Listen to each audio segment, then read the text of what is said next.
In 2016, Canada ranked 9 out of 176 countries in Corruption Perception Index, with the Royal Canadian Mounted Police and the Public Service Commission being her major anti-corruption agencies. Canada is one of the cleanest countries in the world. Let us have a deeper look at Canada's anti-corruption systems, punishments, civil society's involvement, and the successful cases to demonstrate how Canada can be a good example for China amid her anti-corruption efforts. And now, in terms of the Canadian legal system, the courts show high levels of independence and are confident in dealing with corruption. There are two major legislations in Canada working towards curbing corruption. The first one is the CFPOA, Corruption of Foreign Public Officials Act. This act aims to forbid any form of corruption involving foreign public officials for the purpose of obtaining business advantages. Facilitation payments, gift-giving, and foreign bribery are criminalized under the Corruption of Foreign Public Officials Act. Although the law has been in place since 1998, the first trial under this act only took place until 2013. Another legislation is the Criminal Code, which targets domestic corruption. It criminalizes corruption of domestic public officials and corrupt behaviors in certain transactions amongst private parties. The Criminal Code of Canada is the principal anti-corruption legislation prohibiting corruption, bribery, influence peddling, extortion, and abuse of office. The Trudeau government has announced a bill to bring openness and transparency to the governance process. If the bill is passed, all information will be made accessible to the public. It also opens up the budgeting process. There are, however, criticisms on this new bill. There are no efforts on preventing income being hidden in offshore accounts or outlawing illegitimate income being invested in Canada. This, coupled with the idle use of the CFPOA, suggests Canadian government's relatively high tolerance for corruption abroad. There are different penalties available to the courts for the violation of corruption laws by both individuals and companies. All Corruption of Foreign Public Officials Act or the Criminal Code offences are criminal in nature. Under the Act, individuals are subject to imprisonment of up to 14 years. Under the Code, penalties for domestic bribery include imprisonment of up to 5 years for individuals, including people who assist or encourage the commission of the offence. Whereas companies may be subject to steep monetary penalties for violating anti-corruption laws, courts and prosecutors are not limited by a cap on monetary penalties. There is no maximum fine under the Corruption of Foreign Public Officials Act or the Criminal Code. The civil society's involvement was also important in Canada's anti-corruption efforts. In terms of government initiative programs, various open data initiatives were introduced at different levels of government, such as the Open Data Ontario. In fact, Canada ranked second in the world for publishing open data according to Transparency International.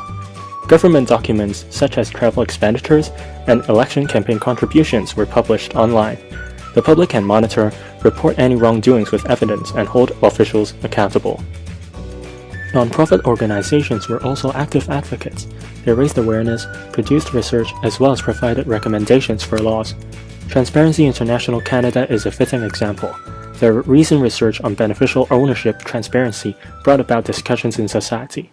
Subsequently, opinions urging the government to set up a public registry for beneficial ownership information surfaced.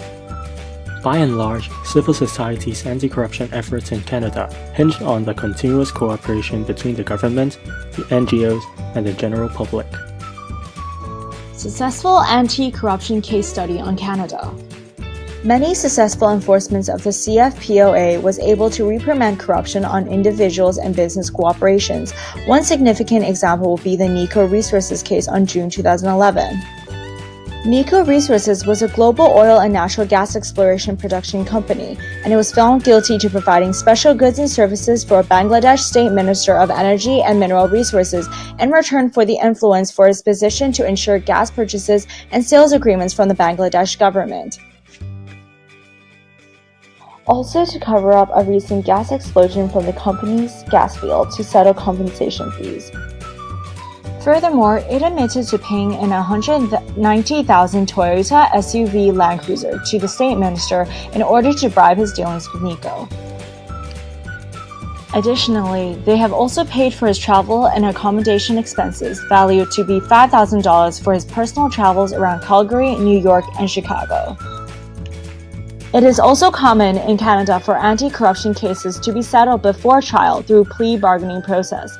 As a consequence, the firm was charged under the Ottawa's corruption of foreign official to a fine of $9.5 million and subjected to 3-year cooperation probationary term.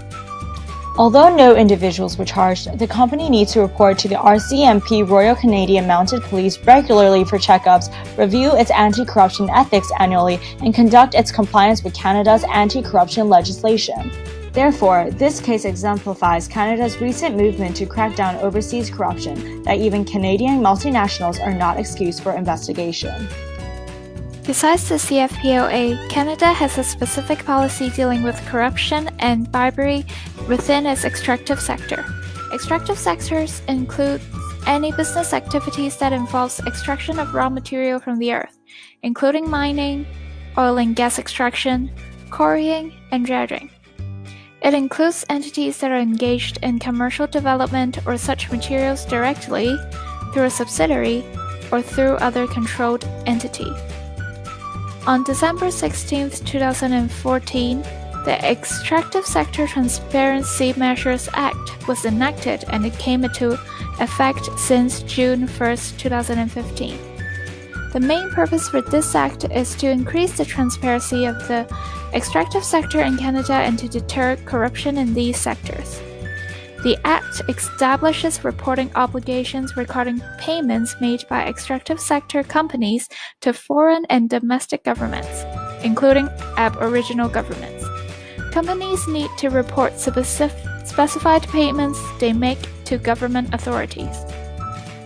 According to the guidance document for the Act is to reinforce Canada's leadership by aligning with high international transparency standards, as the extractive sector in Canada already operates in a transparent and responsible manner.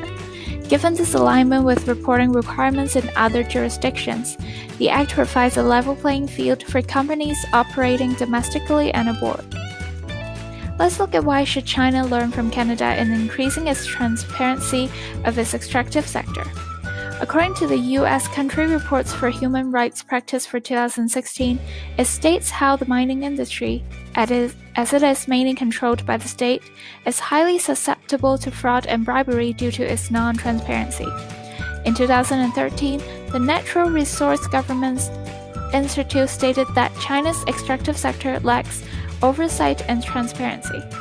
This is mainly due to low-quality government reports, lack of transparency in contract terms, revenue streams, and resource-funded subsidies. There are also no procedures for appealing licensing decisions. In 2015-2016, there are various cases of leaders of the extractive sector in China being prosecuted for corruption. For example, Liu Han, the chairman of Hang Lung Group, and Zhang Lijun, former deputy environment minister. From these cases, we can see that the lack of transparency in the extractive sector in China has allowed a significant room for bribery and corruption. Thus, China should learn from ESTMA and Canada and attempt to deter corruption in its extractive sector by requiring entities in the extractive sector to report commercial developments and payments to the public. Another thing that China could learn from Canada in order to fight against corruption is to strengthen their whistleblowing system by remodeling their police force. China's police force has been reported as unreliable by companies in China, according to Global Competitiveness Report 2015-2016. An ally of the tiger Zhou Yongkang, former Deputy National Police Chief Li Dongsheng, has been prosecuted for taking bribes and abusing power. This reflects the seriousness of the corruption existing within the police force. Thus, it becomes difficult for the general public to become whistleblowers and report to the police. As for Canada, in GCR 2016-2017, it is ranked as one of the most reliable police forces in the world as being capable to protect companies from crimes. On top of that, the Royal Canadian Mounted Police, which is the federal and national police force of Canada, has its own campaign to encourage whistleblowers within the general public. China could learn from Canada in remodeling and re-establishing the reliability of the police force in the public side and relaunch campaigns to encourage and protect whistleblowers. To sum up, we can see that increasing transparency in certain sectors and enhancing the system of whistleblowing are one of the many resources China can take reference from. May Canada's examples benefit China in her progression towards a corruption-free society.